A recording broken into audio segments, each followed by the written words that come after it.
రోజు నుండి 3 డేస్ అయితే ట్రైన్ జర్నీ చేయబోతున్నాను. ఎక్కడికి వెళ్తున్నానో తర్వాత చెప్తాను.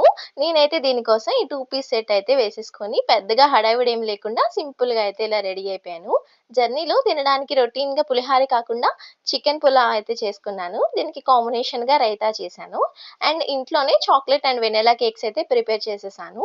రెసిపీ వీడియోస్ మన ఛానెల్‌లో ఉన్నాయి. ఇంట్రెస్ట్ ఉంటే చూడండి. కేక్ అయితే ఇలా పీసెస్‌లా కట్ చేసేసి డేట్స్ బాక్స్‌లో వేసేసుకున్నాను. ఇవైతే యూజ్ అండ్ త్రో కదా! పులావ్ అయితే ఇలా ప్యాక్ చేసేసుకున్నాను. ఇంకా ఆనియన్ అండ్ లెమన్ కూడా ఇలా కట్ చేసేసి ప్యాక్ చేసేసుకున్నాను. బిస్కెట్స్ ఇవైతే ఇంట్లో ప్రిపేర్ చేసేసిన జింజర్ క్యాండీస్ రెసిపీ ఛానల్‌లో ఉంది చూడండి. అండ్ ఇవైతే డ్రై ఫ్రూట్ ఆల్మండ్ చాక్లెట్స్ హెల్త్‌కి చాలా మంచిది. చాక్లెట్ అండ్ వెనిల్లా కేక్స్ ఈ బాక్సెస్‌లో అయితే వేసేసుకున్నాను. వాటర్ అయితే ఇలా 2 బాటిల్‌లో వేసుకున్నాను. అవసరమైతే ఇంకా తీసుకోవచ్చులే అని. ఇంకా ఫుడ్ అండ్ స్నాక్స్ తినడం కోసం ప్లేట్స్, ఫ్రూట్స్ అయితే క్లీన్ చేసేసుకొని పెట్టేసుకున్నాను. వీటితో పాటుగా స్పూన్స్, నైఫ్స్ అలాగే కొంచెం సాల్ట్ కూడా పెట్టుకున్నాను అవసరం అవుతుందేమోనని. ఇంతకీ ఎక్కడికి వెళ్తున్నామో చెప్పలేదు కదా! రాజస్థాన్ నుండి ఆంధ్రాకైతే వెళ్ళబోతున్నాము. Continuation in next video.